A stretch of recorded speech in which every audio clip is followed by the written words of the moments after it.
আসসালামু আলাইকুম প্রিয় শিক্ষার্থীবৃন্দ, আশা করি তোমরা সকলেই খুব ভালো আছো।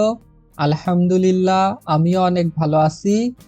আজকের ভিডিওতে আমরা আলোচনা করব নবম দশম শ্রেণীর রসায়ন বইয়ের অধ্যায় 7-এর সকল বিক্রিয়াসমূহ। চলো তাহলে আমরা আজকের ভিডিওটি শুরু করি।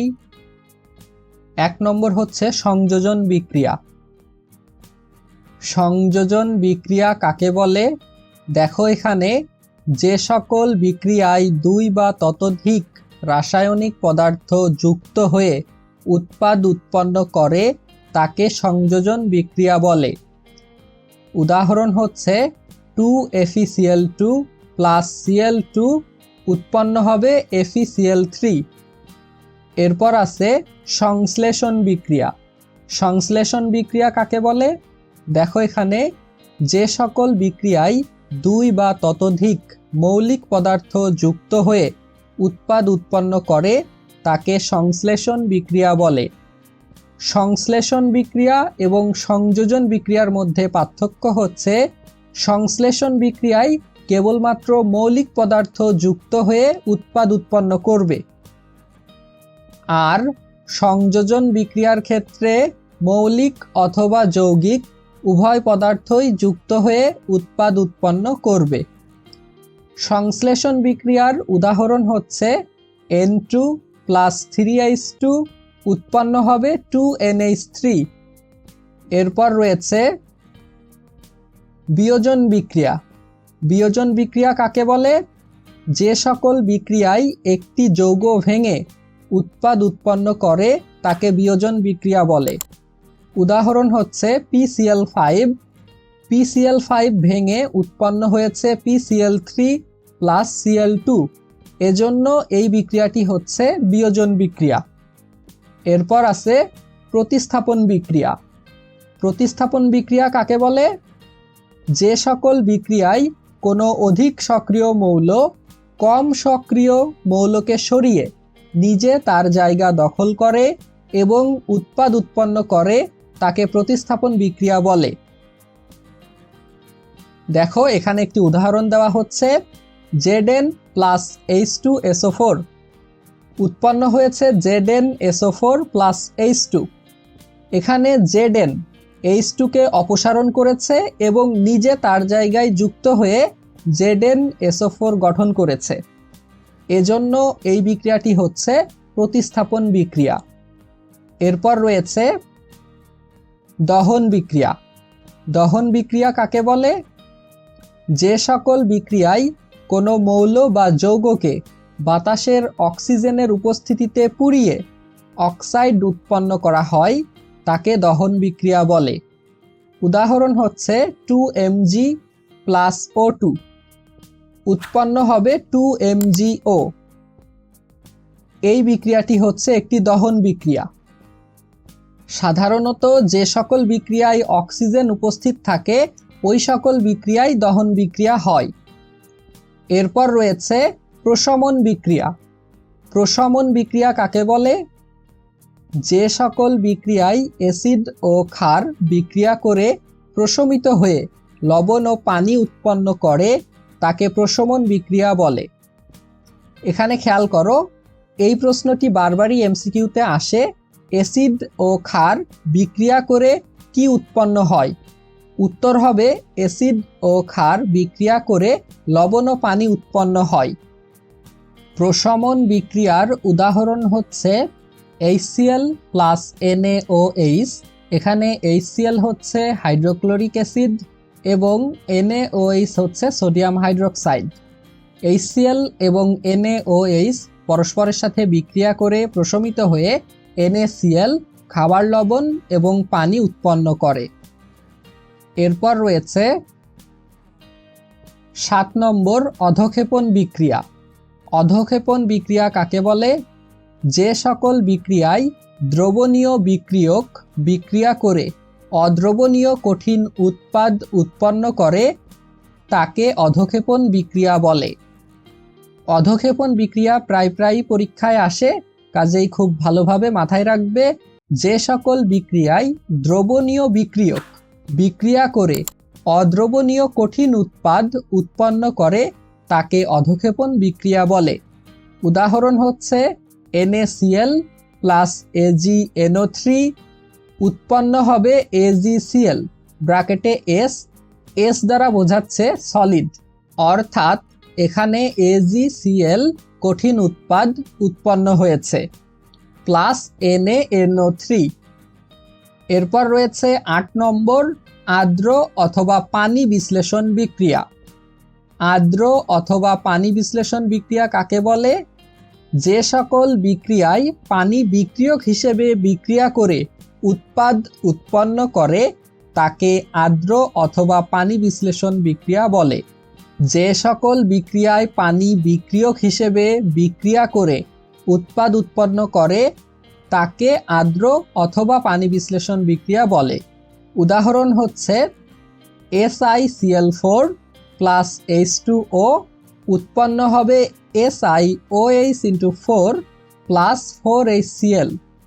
এটি হচ্ছে আর্দ্র অথবা পানি বিশ্লেষণ বিক্রিয়া, কেননা এখানে পানি বিক্রিয়ক হিসেবে ব্যবহার করা হয়েছে। এরপর রয়েছে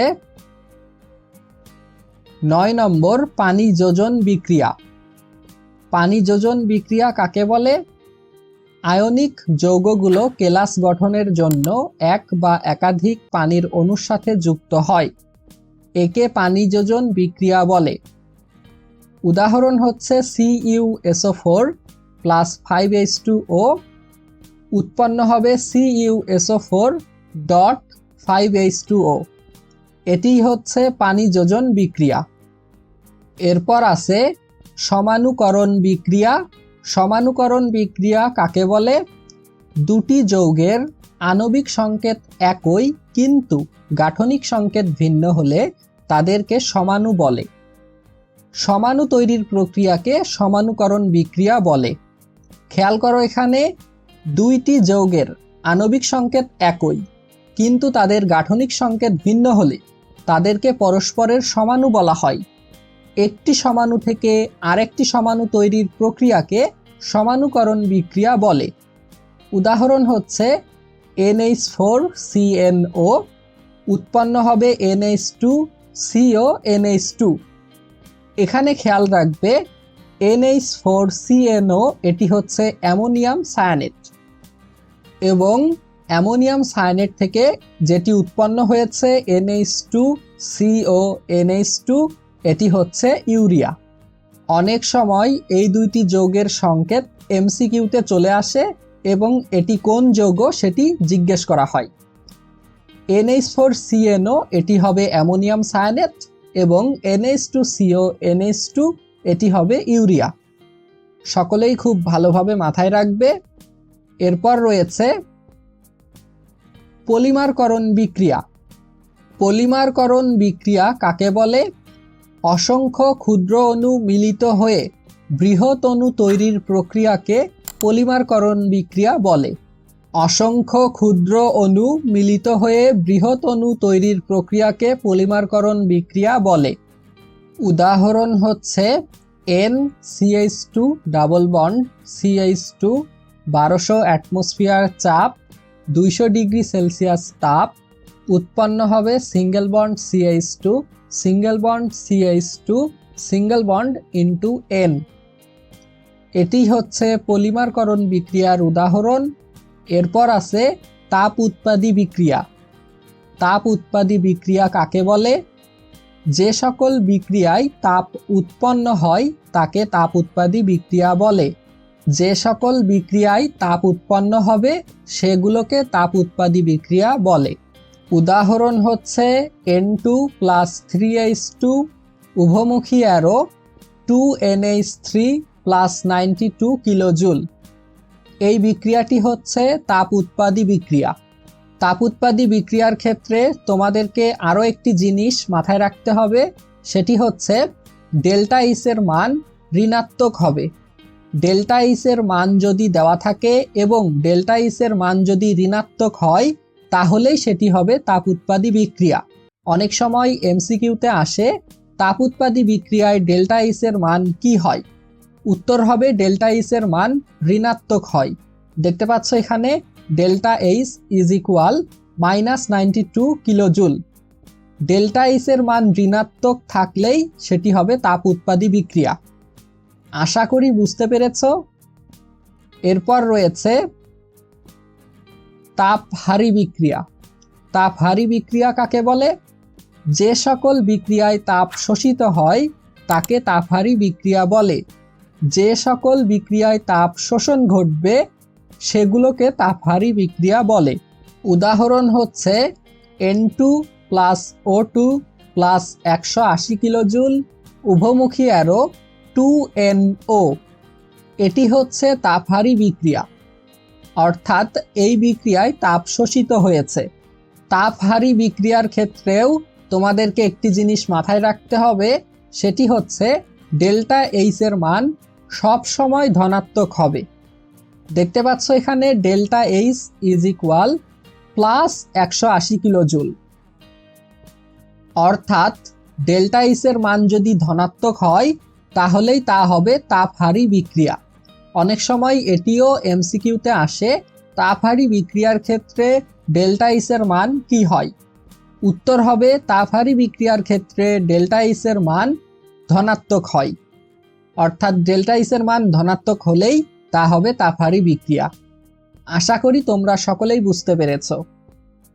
এই ছিল মূলত সপ্তম অধ্যায়ের সকল বিক্রিয়াসমূহ। আশা করি আজকের ভিডিওটি তোমাদের উপকারে আসবে। আজকের ভিডিওটি এ পর্যন্তই। দেখা হবে নতুন কোনো ভিডিওতে। তুমি যদি আমার চ্যানেলে নতুন হয়ে থাকো এবং সকল ভিডিও সবার আগে পেতে চাও তাহলে অবশ্যই চ্যানেলটিকে সাবস্ক্রাইব করবে। সকলে ভালো থাকবে, সুস্থ থাকবে। আসসালামু আলাইকুম।